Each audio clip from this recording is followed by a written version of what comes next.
Take a look at our current technological capacity. We have the automated vertical farms, the renewable solar grids, and the logistical algorithms to comfortably feed, house, and power all 8 billion people on Earth. And yet, we still generate massive amounts of waste.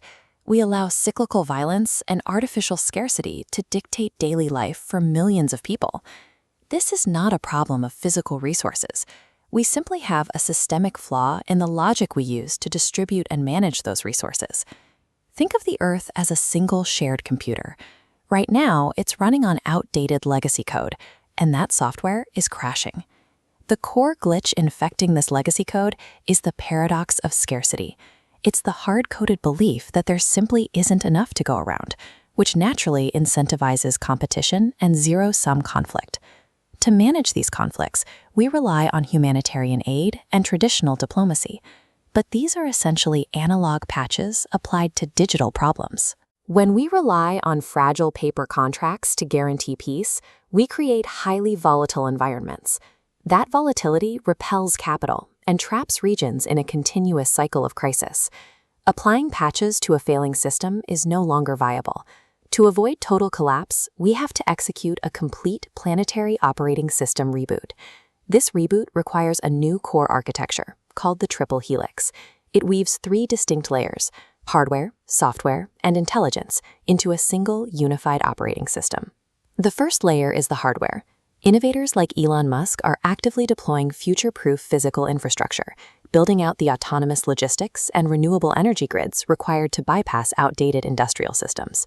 When you combine that advanced hardware with high-speed satellite connectivity, developing and post-conflict regions can bypass the industrial age. They can leapfrog outdated power grids and plug directly into a modern economy. The next layer is the intelligence. We use advanced quantum AI predictive algorithms, or QIPA, to calculate optimal resource allocation and prescribe clear paths for regional growth. But high-tech hardware and brilliant AI are dangerous if they operate without a moral compass. Left alone, they could simply optimize conflict. That's why the third and most important layer is the ethical OS. Systems like GENII and the PCRMI protocol act as moral software, replacing unpredictable diplomacy with a verifiable trust layer. This software runs on covenantal accountability. It ensures that honoring commitments is algorithmically rewarded, while violating them becomes intentionally costly. The guilt-free standard is simple. 1. Do no harm, blocking extractive inputs. 2. Help if you can, converting input into regenerative output. 3. If unsure, ask. The system uses predictive filters to prescribe the exact path of least resistance. By strictly enforcing these rules, the ethical OS shifts peace from a fragile moral aspiration into a predictable, mathematically enforced environment that is safe for global investment. Before we can scale this operating system to govern the planet, it has to be installed at the individual level.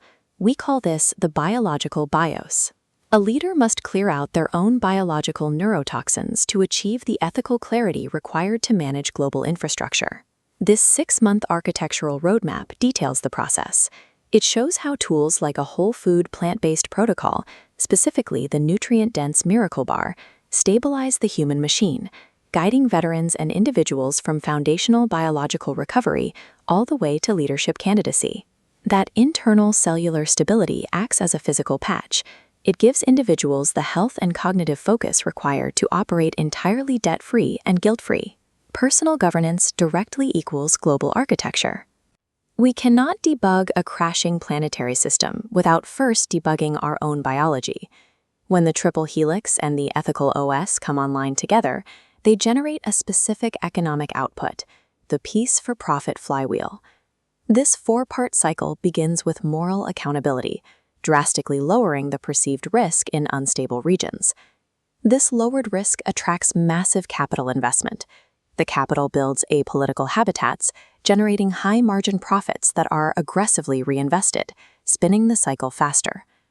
This flywheel replaces the unpredictable nature of charity with a self-sustaining asset class based entirely on stability. This investment is secured by a very simple, profound psychological insight. People protect what pays them. When local citizens transition from aid-dependent victims into active asset holders within a high-tech ecosystem, violent disruption becomes an act of economic suicide. Radical elements are no longer marginalized by military force. They are organically isolated and dissolved by a community fiercely protecting its own high-margin infrastructure. This framework moves us out of an economy built on managing scarcity and into a guaranteed abundance reality. By aligning the profit incentive directly with human thriving, the ethical OS makes war mathematically and economically obsolete. We are no longer waiting for the future, we are engineering it.